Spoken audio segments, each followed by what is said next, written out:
요한계시록 17장 우리 1절로 5절까지 좀 길지만 우리 교독을 해보겠습니다.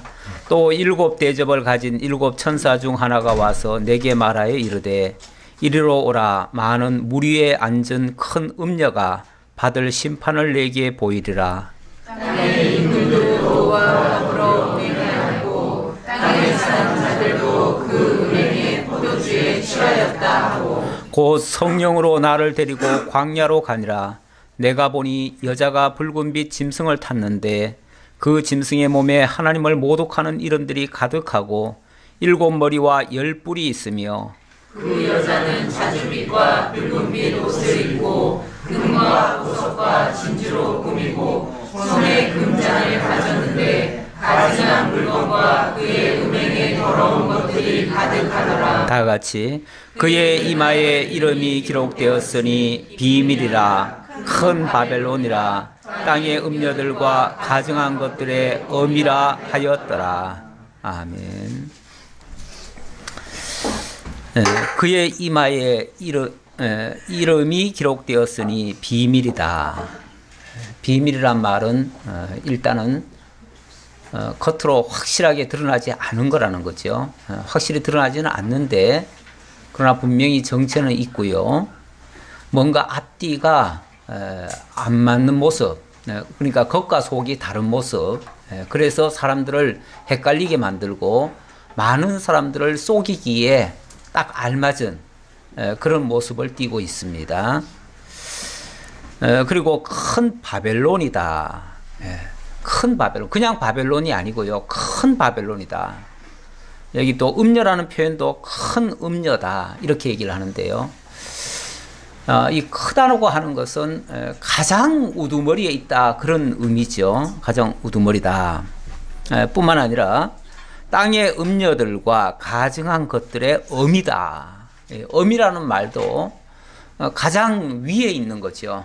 모든 것 위에서 군림하듯이 또 어떻게 보면은 굉장히 뭐 잘해주는 듯이 엄이니까 잘해주는 것처럼 자식들을 돌보는 것처럼 위하는 것처럼 아주 뭐 평화롭게 아름답게 좋은 모습을 다 띠고 있는데 겉으로는 그러나 뒤로는 엄청나게 음흉하게 또 많은 것들을 다 속이고 세상의 모든 짐승 권세를 속이고 모든 종교 권세를 속이고 모든 것들의 어미가 돼가지고 총지휘하고 있는 그런 어떤 세력을 두고 하는 말입니다. 그런 세력이 어디 있는지 참 궁금하지요. 일단 15장에서는 이제 마지막 재앙을 예고했고요. 16장에서는 일곱 대적 재앙이 차례대로 쏟아졌습니다. 이제 거의 막바지입니다. 막바지인데 그 결과 큰 성 바벨론이 멸망을 당했다 이렇게 얘기를 합니다. 그리고 거기에 젖줄을 대고 살아가던 모든 사람들이 고통에 빠졌다. 당연히 큰 성이 무너지면 그 성에 의해서 살아가던 많은 자들이 함께 슬퍼할 수밖에 없지요. 함께 고통을 받게 되겠지요. 그런데 안타까운 사실은 그럼에도 불구하고 그들이 회개할 줄을 모르더라. 이게 제일 안타까운 사실이에요. 이 모든 진노나 또 재앙이나 이런 고통들은 사실 이런 것들이 지나가고 나면 틀림없이 그것도 아주 좋은 결과를 맺을 수도 있거든요. 왜냐하면 세상의 모든 것들이 다 고통이 있지만 그 고통이 다 비극으로 끝나지는 않아요. 그 고통이 오히려 알찬 열매를 맺고 아주 아름다운 결과물을 만들어낼 수도 있거든요.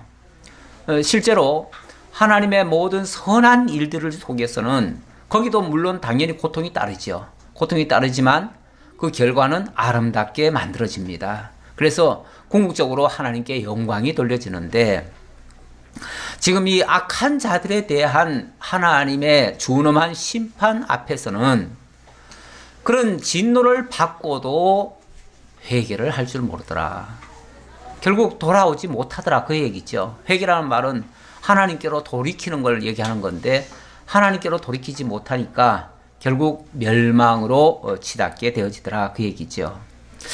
더 나아가서 그들은 오히려 자기네들이 피해자라고 생각을 해서 그런지 모두가 다 힘을 모아가지고 마지막 남은 힘을 다 합합니다. 그래서 그 힘을 가지고 하나님을 대적하고 이 모든 재앙의 원인이 하나님께로부터라고 생각해서 하나님을 대적하려고 하는 그런 운동을 벌이게 됩니다. 그것이 어찌 보면 또 새로운 바벨론 운동이죠. 원래 바벨론이라고 하는 것이 바벨이란 말 자체가 모든 힘을 하나로 모은다는 뜻이에요. 모아가지고 결국 하나님을 대적하는 데 쓰는 거죠. 쓰는 건데 그렇게 하는 행동들을 하더라는 거죠. 그러니까 하나님이 고난을 주는 것은 회개하고 하나님께로 돌이키라는 거고 그 어떤 죄악 덩어리 속에서부터 빠져나오라는 건데 거기서 나와서 하나님께로 들어오라 그 소리인데 빠져나올 생각은 안 하고 거기서 힘을 더 똘똘 뭉치더라는 거죠. 그래서 하나님을 대적하려고 하는 그래서 더 악한 일을 회개는 고사하고 더 악하게 점점 더 악하게 나가더라는 거죠. 그러니까 앞에서 계속해서 차례대로 재앙을 주는 것은 끊임없이 하나님의 사랑이 그 속에 담겨져 있어요. 회개해라. 쉽게 말하면 좋은 말 할 때 빨리 돌이켜라. 아직도 안 돌이키느냐? 왜 안 돌이키느냐? 계속 돌이켜라. 지금까지 어찌 보면 계속 말미를 주는 거예요. 말미를. 마치 하나님께서 애굽의 바로 왕한테 10번에 걸친 재앙을 거듭거듭 주잖아요. 그거는 끊임없이 원래 한 번에 다 끝낼 수도 있어요. 하나님 능력이 10번째 할 거를 먼저 해버리면 다 끝날 거 아니에요. 그런데 왜 10번이나 그렇게 계속 지속적으로 재앙을 주느냐 하면 그때마다 돌이키라는 거예요. 돌이키라. 그러면서 끊임없이 지금이라도 늦지 않았다. 돌아오면 너희들을 살려준다. 돌아오라. 그러니까 하나님이 원하시는 것은 원래 멸망이 목적이 아니에요. 오히려 그들이 회개하고 하나님께로 돌아와서 정말 구원에 참여하고 하나님의 은혜 속에 참여하라는 거예요. 그게 하나님이 끊임없이 내밀어 주시는 사랑의 손길이에요. 그런데 악한 자들은 돌이킬 줄 모르고 끊임없이 하나님을 대적하는 방향으로 점점 가면 갈수록 악이 더 맞춰가지고 점점 더 강팍해지더라는 거죠. 그래서 바로가 얼마나 강팍해집니까? 끝에 가면은 너무너무 강팍해져가지고 완전히 당장 다 죽일 것 같이 그렇게 행동하잖아요. 그럴 때에 하나님께서 마지막 최후의 재앙을 주시고 결국은 항복하게 만드시죠. 결국 악한 자들은 망하게 돼 있습니다. 망하게 돼 있는데 끝까지 발악하다가 망하는 거죠. 그러니까 그 고통이 점점 더 심해지겠죠. 지난번에 그 많은 재앙들을 불러온 그 원인들 속에서 뒤에서 조종하는 세력들이 있다 그랬는데 개구리 같은 새 영이라고 했나요? 뭐라고 했나요? 16장 13절에 보면 개구리 같은 새 더러운 영이 용의 입과 짐승의 입과 거짓 선지자의 입에서 나오니 그들은 귀신의 영이다. 이렇게 얘기를 했습니다. 개구리 같다 이런 표현은 굉장히 혼란스럽게 아주 와글와글거리면서 자관 사람을 미혹하기 위해서 그렇게 하는 세력들을 얘기하는 건데 거기에는 크게 새 권세가 그 뒤 조종을 한다 그랬어요. 그것은 용의 입과 짐승의 입과 거짓 선지자의 입이다 이렇게 얘기를 했는데 거짓 선지자, 적그리스도 이런 세력들이 사실은 그 원흉이라고 말씀드릴 수 있겠어요. 그런데 그런 세력들에 대해서 물론 오늘도 나오니까 반복적으로 설명을 드릴 수밖에 없는데 지금 이 세상을 혼란스럽게 하고요. 고통에 빠뜨리는 그 이면에는 이런 권세들이 지금도 있다고 볼 수 있습니다. 이거는 요한 사도에게 환상 중에 보여준 새 권세들인데 그런 권세들이 그 당시에도 물론 있을 수 있고요. 또 후대에도 환상 중에 보여준 거니까 후대에 있을 일도 돼요. 그래서 지금으로 보면 하나님께서 지금도 그런 세력을 통해서 이 세상을 어지럽게 하고 있다라고 볼 수 있습니다. 그래서 이 거짓 선지자, 또 적그리스도, 또 세상 엄청난 그 정치 권세, 종교 권세, 이런 것들을 우리가 생각을 해보지 않을 수가 없습니다. 그런 것들이 언제나 우리를 위협하고 또 미혹을 합니다. 속입니다. 거짓 것으로 속여요. 거짓 선자가 하는 일이 거짓말 하는 거 아니에요? 저는 지금까지 인류사에서 가장 큰 거짓말로 우리를 속여온 그런 세력들이 어디겠는가, 이런 생각들을 곰곰이 해봤어요. 곰곰이 해봤고, 그리고 그런 것과 더불어서 또 하나님을 대적하는데 앞장선 그런 종교가 무엇인가, 이것도 또 생각을 해봤습니다. 원래 거짓 선자란 말은요, 하나님을 증거하는데 거짓말로 증거한다. 다시 말하면 가짜 하나님을 증거하고 잘못된 쪽으로 백성들을 이끌어간다, 그 얘기예요. 그런 자들이 거짓 선지자고, 또 적그리스도란 말은 자신이 아예 하나님 자리로 올라가 버리는 거예요. 올라가 가지고 소위 말해서 내가 하나님이다 라고 뭐 자칭은 얘기 안 했어도 내가 하나님 자리에 있는 자다. 그래서 그런 말이라면은 뭐 하나님 대리자라고 표현할 수도 있겠죠. 마치 하나님 대리자인 양 그렇게 자처하는 자들도 있을 수 있다는 거예요. 우리나라에도 내가 하나님이다, 내가 성령이다, 내가 재림 예수다, 이렇게 말하는 사람들이 있어요. 있는데 그런 세력들은 솔직히 뭐 세력들이 약해요. 약하기 때문에 조금 그렇게 활동하다가 어느 순간 사라져 버려요. 그래서 그런 세력을 가지고 이 성경이 다 얘기하고 있다, 이렇게는 말씀드리기가 좀 곤란하고요. 그런 세력들은 그냥 어떻게 보면 쪼무라기 같은 것들이고요. 쪼무라기고, 진짜 온 세계를 유혹하고 미혹하고 그러면서 하나님 자리에 올라가지고 그렇게 행동하는 자들도 있어요. 틀림없이. 그래서 이 요한계시록이 보여주는 장면은 바로 그런 내용들이 아니겠는가. 벌써 제가 말하기 전에 제가 하도 뜸을 들이니까 그림을 먼저 보여줘 버렸네요. 어쨌든 그림을 나왔으니까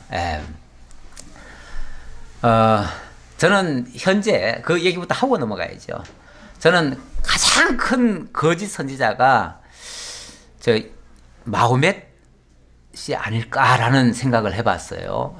마호멧이 왜 그러냐면 자기가 자칭 마지막 선지자라고 그래요. 자기가 자칭 마지막 선지자라고 얘기를 했고, 그 마지막 선지자가 하나님의 이름을 이야기를 하면서 결국은 예수 그리스도를 거부하고 예수 그리스도 자리에 어쩌면 자기를 그 자리에 올려놓고, 자기가 하나님이라고는 안 했지만 결국은 예수 그리스도 자리에 자신을 올려놓고 결국 하나님을 이상한 쪽으로 끌고 가버린 거예요.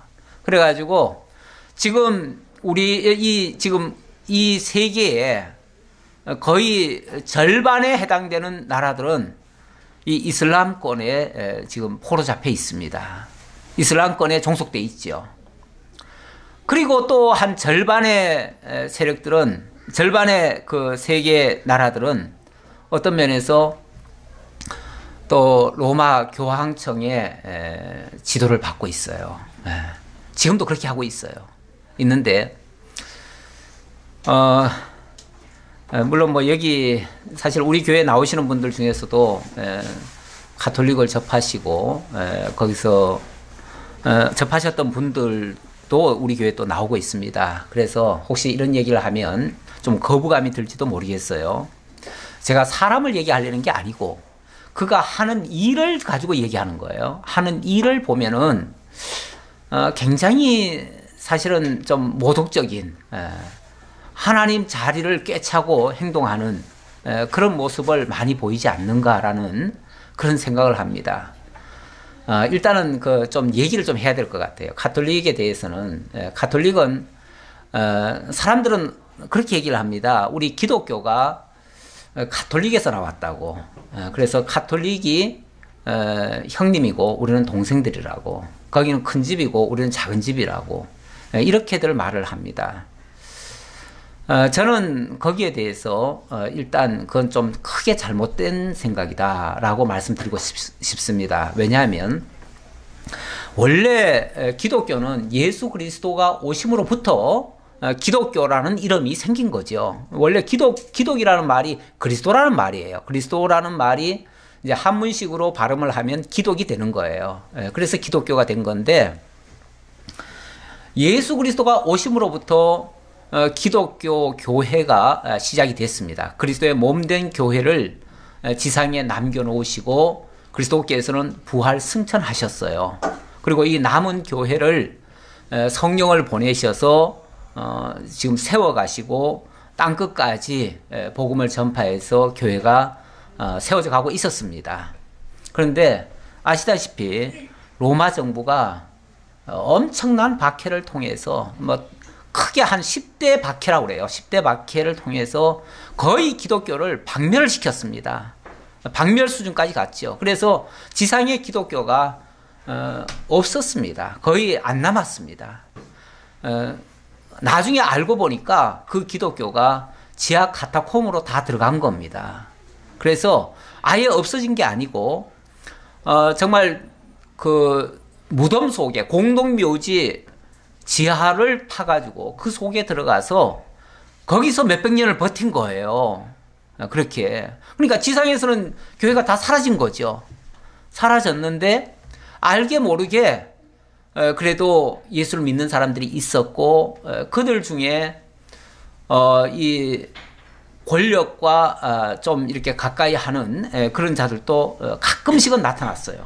그게 발각되면은 또 사형을 당하기도 하고 그랬지만은 또 그게 유지가 됐었어요. 유지가 되다가 340년경에 콘스탄틴 대제가 세계를 정복을 하려고 하는데 세계를 정복하려고 하니까 항상 이 권력자들의 그 애로는 뭐냐면요. 힘으로는 세계를 정복합니다. 그런데 얼마 안 가서 뭐 자기가 영생을 할 수가 없잖아요.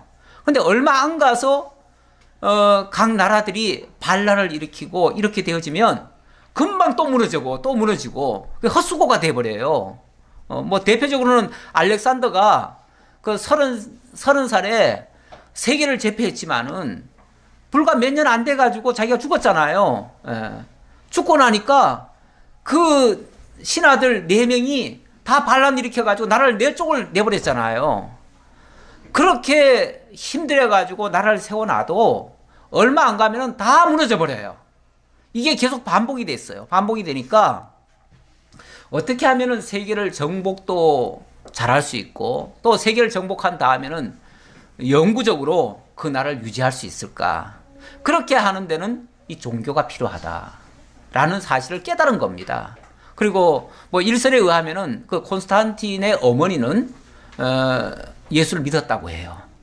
그래서 그 콘스탄틴에게 은근슬쩍 기독교에 대해서 증거를 했고, 그래서 콘스탄틴이 세계를 정복해 갈 때에 그때 십자가를 앞에 내걸고 정복 전쟁을 했다고 그래요.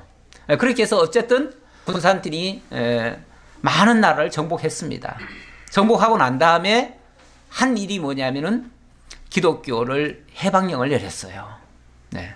기독교가 지금까지 그렇게 해악을 끼친 종교가 아닌데 이렇게 우리 과거에 그 왕들이 기독교에 대해서 오해를 해가지고 많이 이렇게 핍박을 했다. 그러니까 기독교를 다 자유를 주고 기독교에게 그동안 탈취했던 거 모든 걸 다 돌려주고 기독교를 복원해줘라 하고서 칙령을 내려버렸어요. 칙령을 내릴 뿐만 아니라 아예 기독교 국가로 선포를 해버렸어요. 그러니까 아니 지상에 기독교가 거의 없다고 생각을 했는데 그때부터 지하에 있던 기독교가 다 올라왔습니다. 올라왔는데 솔직히 말하면 뭐 세력이 있으니까 무슨 뭐 힘이 있습니까? 아무것도 없잖아요. 거기에 원래 로마에는 로마 종교가 있었습니다. 태양신을 섬기던 로마 종교가 있었어요. 그 로마 종교와 기독교가 쉽게 말하면 합병을 한 거예요.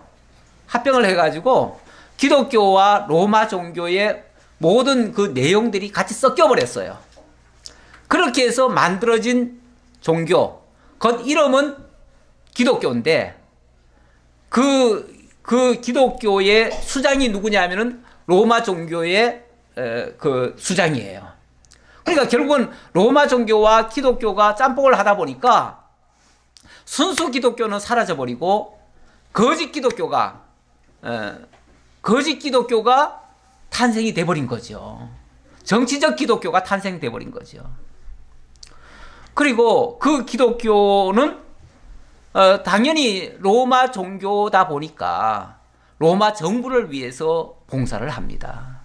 로마 정부의 영원한 영광을 위해서, 그 나라의 번영을 위해서, 그 나라가 정복하는 데마다 함께 그 기독교도 같이 들어가 가지고 정복지를 다 점령을 하고 다스리기 시작합니다. 그러다가 이 기독교가 점점 더 세력이 커지는 거죠. 이제 왜냐하면 국교로 다 정착이 돼버렸으니까. 그러다 보니까 로마가 점령하는 모든 나라들은 이 기독교 지배 아래 들어가게 된 겁니다. 그래서 중세 유럽은 전부 다 기독교 국가가 돼버렸죠. 그리고 그 나라들의 그 황제를 세우고 패하는 것은 기독교의 수장인 교황이 그걸 직접 지배를 했죠. 그래가지고 교황이 어느 날 마음에 안 들면 왕이 폐위시켜버려요. 어느 나라든지. 뭐 프랑스, 영국, 뭐 독일 할 것 없이 다, 유럽은 다 그랬어요. 그게 중세 역사잖아요. 그렇게 해가지고 정말 마음에 안 드는 그 하인리 4세 같은 경우는 완전히 폐위를 시켜버렸잖아요. 폐위를 시켰더니 알프스 산을 넘어가지고 뭐 3일간인가 눈밭에서 교황한테 싹싹 빌었다는 거 아니에요. 예. 그래가지고 다시 항복하고 그렇게 했는데 이런 식으로까지 세상 권력까지 결국은 교황이 다 차지해버린 거예요. 다 지배해버린 거예요. 종교의 이름으로 통치를 하니까 일사불란하게 다 말을 듣잖아요. 종교의 특성은요, 다 일사불란합니다. 세상 권세는요, 이 정치적 그 알력이라는 게 굉장히 세요. 그런데 이 종교로 하면은요, 그게 다 평정이 돼버립니다. 그렇게 해서 중세 유럽을 1000년간 이상을 지배를 했습니다. 지배를 했는데, 너무 그 폐해가 너무 크니까 점점 이제 불만의 세력이 싹 텄고요. 그리고 르네상스 시대에 들어와가지고 사람들의 인문학이 발달하면서 사람들이 깨어나기 시작했잖아요. 그리고 아주 가장 큰 역할은 종교개혁이라고 하는 것 때문에 종교개혁은 1517년에 종교개혁이 일어났는데 그때부터는 이 성경을, 종교개혁이 제일 먼저 한 일은 성경을 번역해가지고 자국어로 다 보도록 했어요. 그러니까 사람들의 의식이 다 깨어난 거예요. 그 전까지는 성경은 금서 목록에 있었습니다. 원래 천주교에서는 성경을 배포를 안 했어요. 그리고 이거는 정말 하나님의 말씀이기 때문에 아무나 이거 읽고 해석하면 안 된다 해가지고 이건 금소목에 올렸고 이건 보면은 큰일 나요. 이거 보면은 마녀가 돼요. 그때는 말 안 듣는 사람들은 전부 다 마녀로 해가지고 이단 또는 마녀라는 이름으로 다 죽였잖아요. 직결로 다 죽였어요. 그런 식으로 폭압정치로 그렇게 했는데 종교개혁이 일어나면서 사람들의 의식이 깨어났어요. 깨어나고 나니까 이 교황청을 향해서 반기를 들었지요. 반기를 들고 그때부터는 뭐 프랑스 같은 경우는 아예 교황을 잡아다가 아비뇽에 유배를 시켜버렸잖아요. 그래가지고 활동을 못하도록 그랬고 그게 어디까지 갔냐면 1870년도에는요 아예 교황청을 없애버렸습니다. 그 이탈리아 왕국이 교황청을 완전히 없애버렸어요. 없애버려가지고 이제 교황이라는 그 자리도 없어져 버렸어요, 아예. 그래서 그게 언제까지 없어졌냐면은 1929년까지 교황청이라는 것이 없어져 버렸어요. 없어졌다가 1929년에 무솔리니 정권이 들어서면서 무솔리니가 야망을 가졌잖아요. 세계 정복하려고 하는 야망. 그 야망을 가지고 히틀러와 함께 결국은 세계를 정복하려고 하는 그런 계획을 세우고 그렇게 활동을 하는데 또 이 종교를 이용하면 좋겠다라는 생각이 든 거예요. 그래가지고 무솔리니가 그 교황이 있긴 있었죠. 교황이 아예 없어진 게 아니라 교황청이 없어져 버렸고 교황이 다스리던 그 나라가 없어져 버린 거예요. 지금으로 말하면 바티칸 시국, 지금 바티칸 시국이라고 하는 나라가 있습니다. 그게 교황청이 다스리는 나라예요. 그런데 거기는 뭐 인구가 한 1000명밖에 없어요. 인구는 1000명밖에 없는데 전 세계의 모든 가톨릭 교회를 다 지배합니다.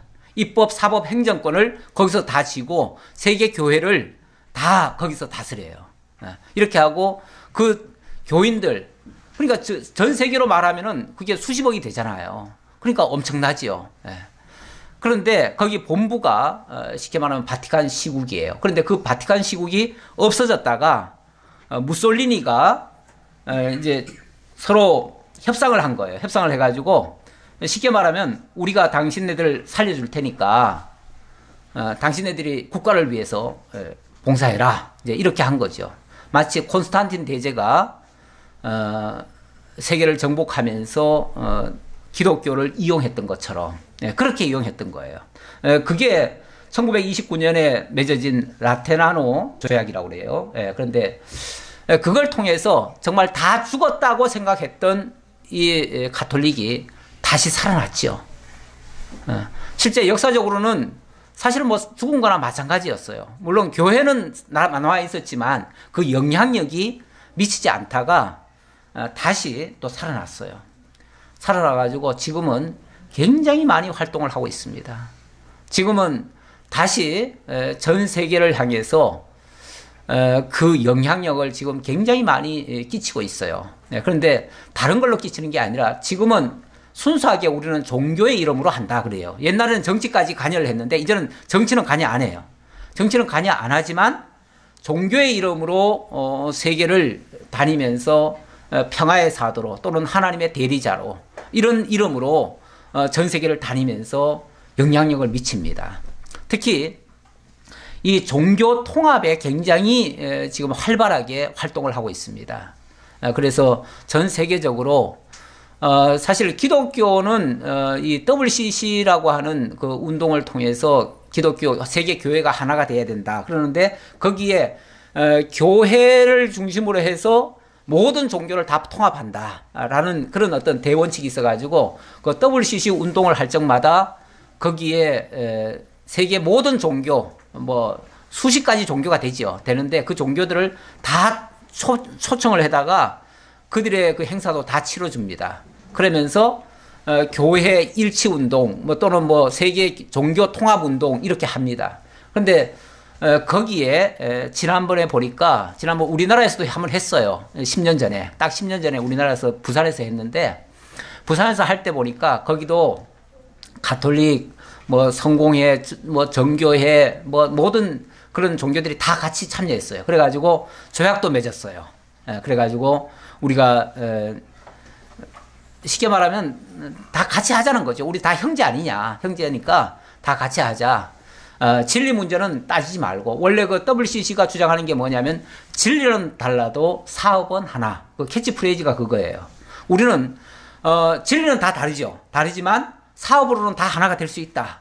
그래서 공통 분모적인 일들은 같이 하자. 이래가지고 뭐 그런 일은 소위 말해서 평화 같은 일이죠. 그래서 평화를 전면에 내세우고 평화를 앞세워서 같이 함께하는 일들 거기는 한번 그림 한번 띄워보세요. 그 뒤에 보세요. 뒤에 이 얘기예요. 이게 이제 부산에서 있었던 우리나라 그 당시 총회장이셨던 분하고 그 가톨릭하고 이렇게 이제 같이 뭐 조약 맺고 뭐 이렇게 하는 모습인데.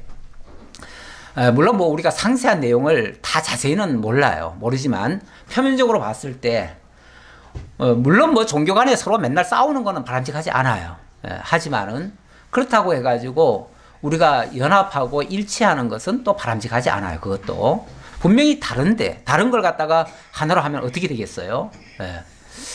그리고 이제 그것도 앞으로 또 보세요. 앞에 보시면은 2, 3년 전에 이집트를 방문해 가지고 이집트 그 해교권하고 이렇게 조약을 맺은 게 있고요. 또 올해는 모로코도 방문을 하고 또 UAE를 방문했습니다. UAE는 뭐 그 아랍에미레이트죠. 아랍에미레이트. 거기를 방문해 가지고 그들과 저렇게 아주 화해를 하고 이슬람과 이렇게 화해를 하고 정말 너무 뭐 우리 형제처럼 그렇게 얘기를 하잖아요. 서로 형제처럼 얘기를 하고 형제이기 때문에 서로 이해를 하고 존중하고 이렇게 해야 된다. 뭐 거슬러 올라가 보면 형제라고도 할 수 있긴 있어요. 어디까지 거슬러 올라가면 되죠? 저 아브라함 시절까지 올라가면. 왜냐하면 아브라함의 자녀들이 이삭이 있고 이스마엘과 이삭.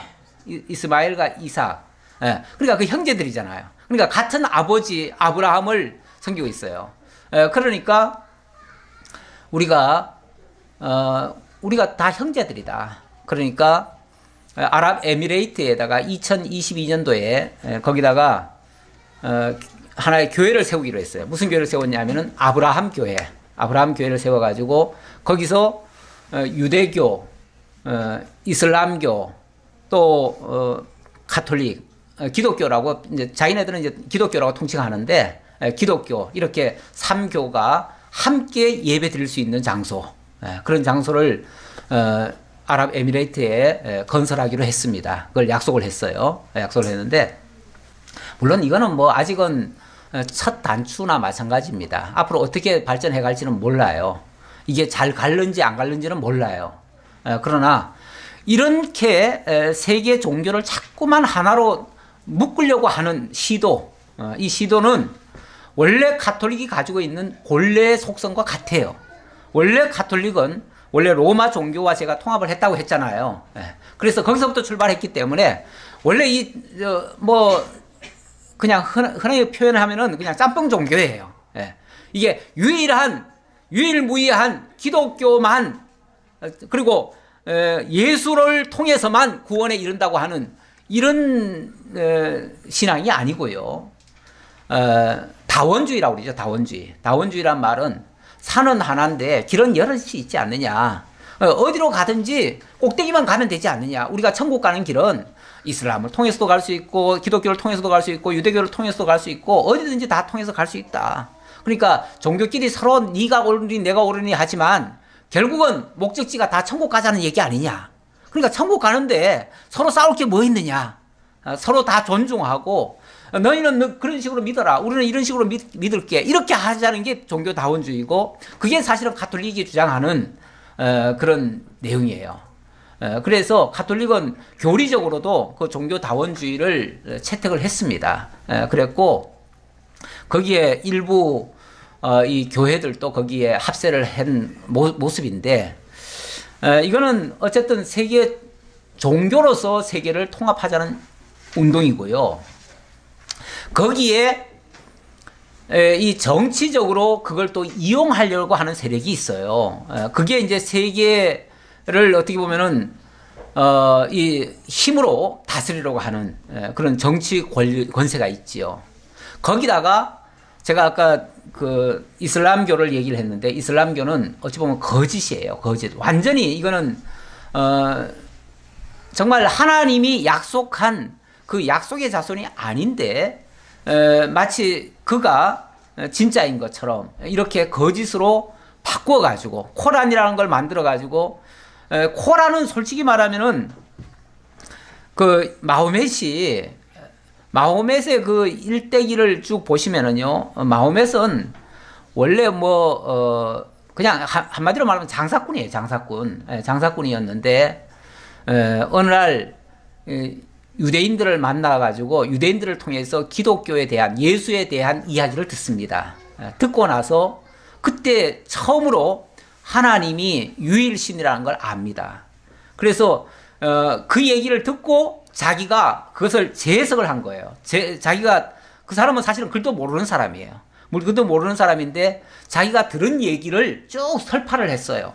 설파를 했고 그걸 가지고 결국은 경전을 하나 만든 거예요. 사람들이 그걸 만들어 가지고 그 이야기를 듣고 만들어 가지고 그걸 가지고 이게 진짜다 그러면서 예수를 거부하고 그렇게 한 거예요. 그래서 언뜻 보면 비슷한 게 많지만은 실제로는 완전히 거짓으로 바꿔놓은 거예요. 거짓 진리예요. 그래서 제가 거짓 선자에 가깝다. 그렇다고 해가지고 어느 특정 종교를 갖다가 뭐다 이렇게 말하는 건 약간 제가 좀 사실은 약간 부담은 있어요. 제가 말하는데 부담은 있는데 저는 그 자체가 그렇다는 것보다도 그들이 하는 일이 그렇다는 거예요. 그들이 하는 일. 이들은 목표는 같아요. 목표는 뭐냐면은 그런 걸 통해서 세계를 정복하고자 하는 힘은 똑같아요. 그래서 정치 권세가 아니 종교 권세가 순수하게 종교로만 남으면 괜찮은데 순수하게 종교로 남는 게 아니고 정치를 이용하고 진짜 세상 나라를 만들고 그 나라를 통해서 세계를 정복해 가요. 이게 거짓이라는 거고 이게 결국은 그 속에 음흉한 게 들어있다 그 얘기예요.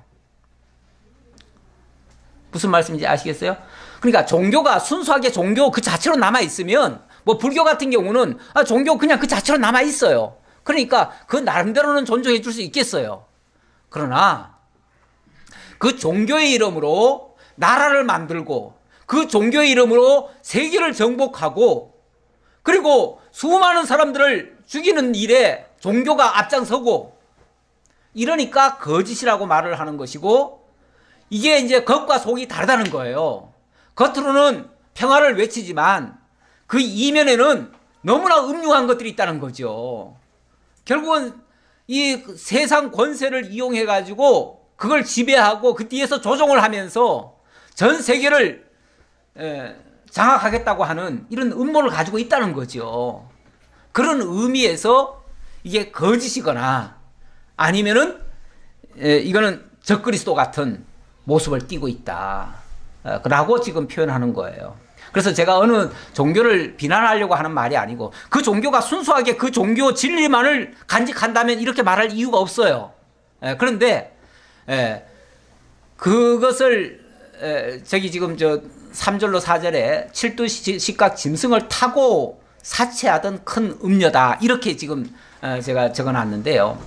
칠두식각 짐승을 타고 사체를 하고 그런 호령을 하고 전 세계를 장악한다는 것은 이게 종교가 결국은 정치 권세를 이용해 가지고 세계를 정복해 간다는 그런 의미예요.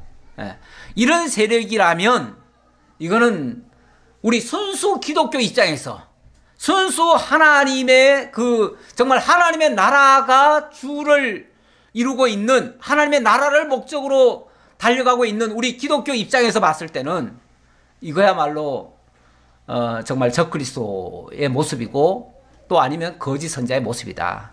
실제로 이슬람은요 주 600년경에 탄생이 돼가지고 그때부터 이걸 세력화했습니다. 그래서 세계를 정복해 가면서 가는 곳곳마다 정말 믿을래 아니면 죽을래 이런 식으로 사실은 세계를 정복해 갔어요. 그렇게 해서 전체 중동을 다 장악한 거 아니에요? 그리고 유럽까지도 사실은 정복해 가려고 해가지고 터키도 정복한 거 아니에요? 네. 그렇게 해가지고 엄청나게 아프리카, 중동, 유럽의 일부 사실은 이슬람권이 다 장악을 해버렸습니다. 장악했고 그리고 또 거기에 맞대응해가지고 카톨릭도 또 이게 정치 권력화 해가지고 또 거기에 같이 싸웠잖아요. 그게 소위 말해서 십자군 전쟁 아니에요? 십자군 전쟁인데 결국 십자군 전쟁과 조승달 전쟁이죠. 이 이슬람권은 조승달을 앞세우니까요. 기독교는 십자가를 앞세우고 그래서 십자군 전쟁, 조승달 전쟁이라고도 하는데 이 전쟁이 거의 한 200여 년간 200년 뿐이 아니죠. 600년부터 사실은 지금까지도 계속 진행되고 있어요. 진행되고 있는데 이 권세를 가지고 극단의 어떻게 보면은 굉장히 큰 세계 나라들을 지배하는 그런 권세니까 얼마나 많은 힘을 지금 장악하고 있습니까? 그러니까 겉으로는 아주 평화로운 평화의 종교예요. 이슬람도 사실은 평화의 종교입니다. 이슬람 한번 물어보세요. 이슬람이 그렇게 악한 종교인가? 아니래요. 자기네들은 정말 평화를 사랑하고 평화를 위해서 그렇게 한대요. 마찬가지예요. 가톨릭도 정말 항상 평화를 앞세워요. 그러는데 내면적으로는 그렇게 많은 충돌을 하고 세계 전쟁을 일으키고 결국은 세계를 양분을 시켜가지고 지금까지 지배를 하고 있어요. 이게 기독교가 종교개혁을 통해서 정말 다시 성경으로 돌아가자, 다시 하나님께로 돌아가자, 순수 기독교를 지키자, 이렇게 해가지고 그걸 리폼드라고 하는 말 자체가 다시 돌아간다는 얘기예요. 본래대로 돌아간다는 얘기예요. 본래 폼, 그러니까 본래 원형으로 돌아간다. 원형을 리폼드라고 그래요.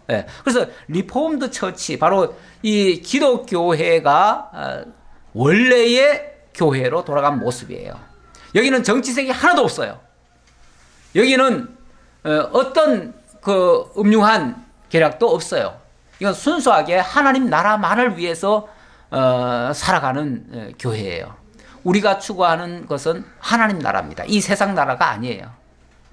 지금도 자꾸만 세상 나라를 위해서 교회가 나서야 된다, 이렇게 자꾸 주장하는 사람들이 있는데, 자꾸 어떤 힘 모아가지고 어떤 정치 권세화하고 그렇게 하는 거는 교회가 할 본 모습이 아닙니다. 교회는 정말 하나님의 나라를 위해서 해야 됩니다. 그러다 보니까 결국은 이 양극단의 어찌 보면 정치 권세들이 중동과 유럽을 장악하고 있었는데, 나중에 가면 서로 이 합세를 할 수도 있어요. 나중에 가면. 왜냐하면 본래 순수한 종교가 아닌 거는요, 다 짬뽕이 가능합니다. 다 짬뽕이 가능해요. 이게 만약에 합병이 되어지면 그때 순수하게 이제 싸우는 대상은 자기네들끼리가 아니고요. 누구겠어요? 순수한 기독교. 이 기독교가 그 대적이 되어지죠. 그래서 하나님의 교회와 그런 거짓 교회가, 거짓 종교가 싸우는 식으로 이게 이제 재편이 될 수가 있어요.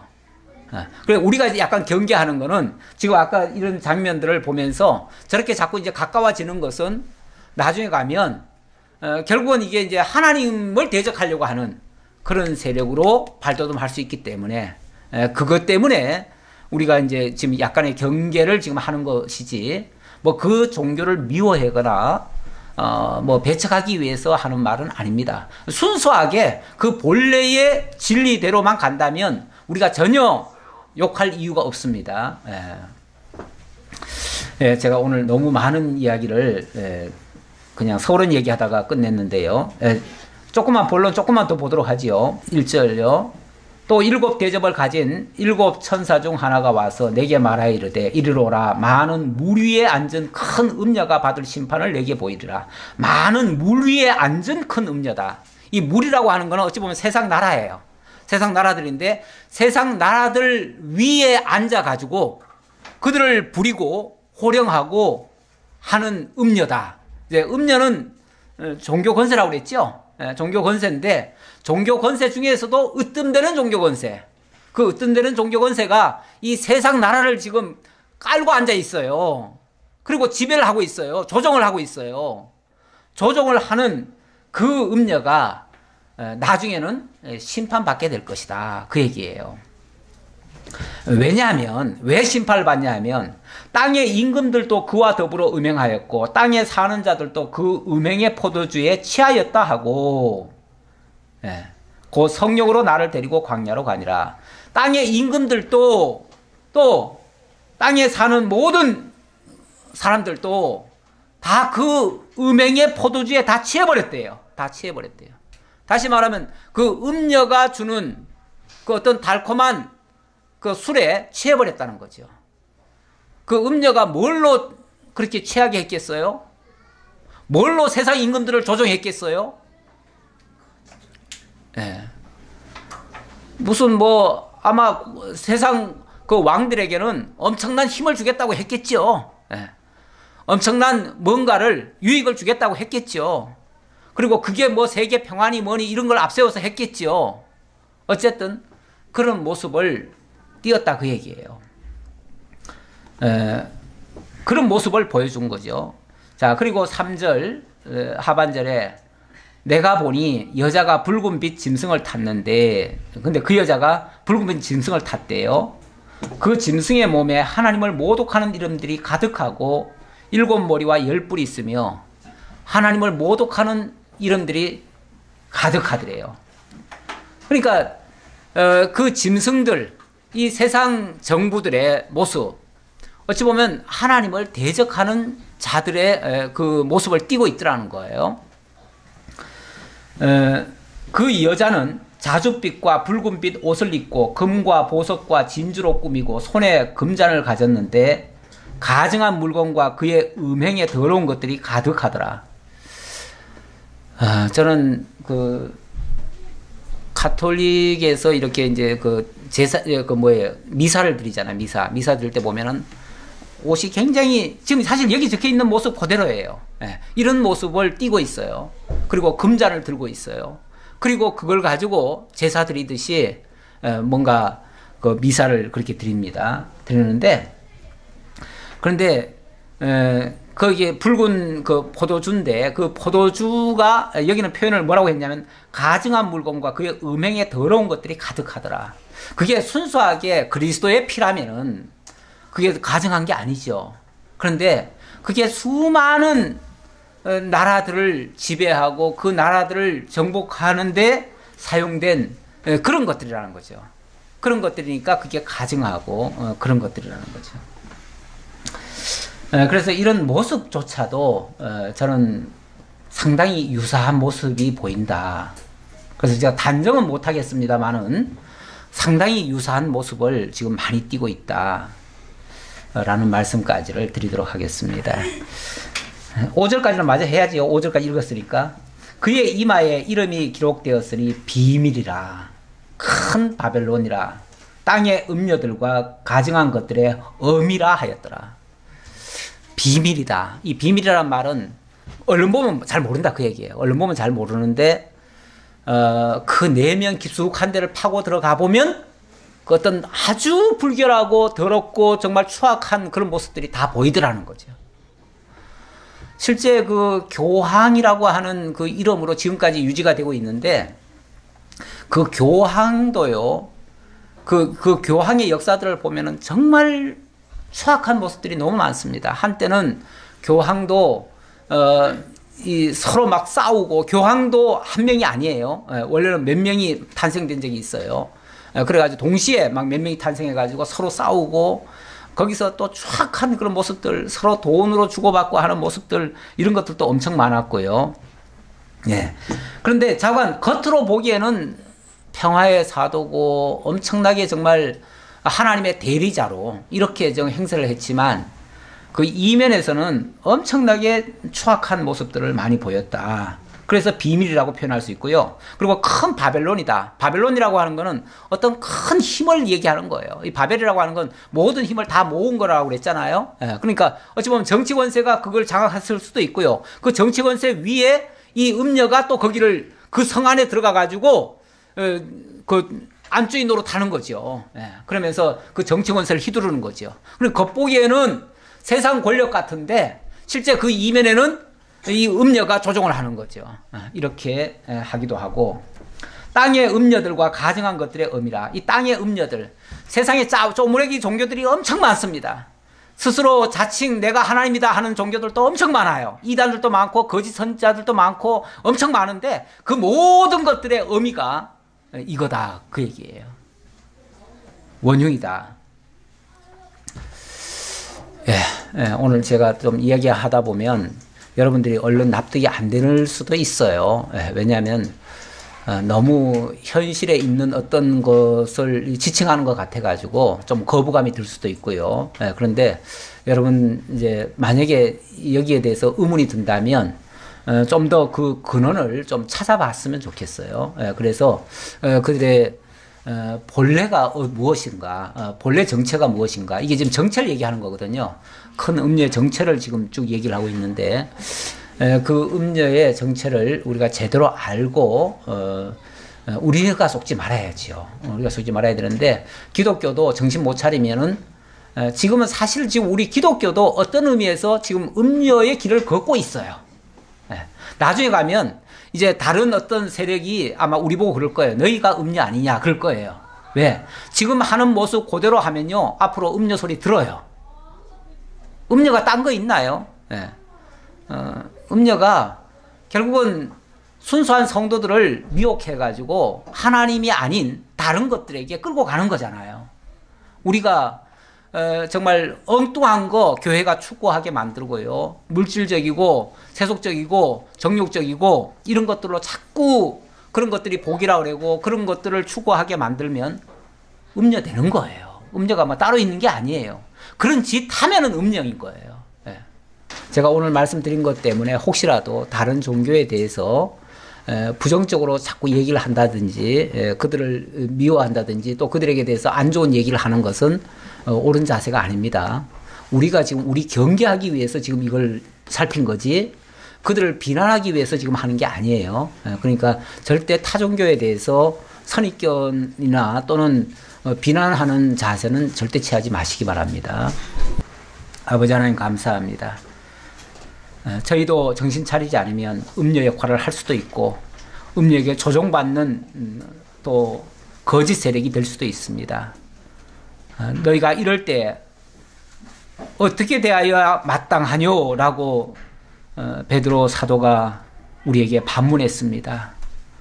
하나님께서는 이런 악한 자들을 향해서 심판을 준비하고 있는데 이럴 때 우리가 어떻게 해야 되겠습니까? 어떤 자세를 가져야 되겠습니까? 어떤 신앙의 각오를 해야 되겠습니까? 어떤 믿음을 유지해야 되겠습니까? 정말 정신 차리고 깨어서 주님 앞으로 굳게 다가갈 수 있는 저희들 되고 세상을 향해서는 발걸음을 돌이킬 수 있도록 하나님 함께 해 주옵소서. 감사드렸고 예수님의 이름으로 기도하옵나이다. 아멘.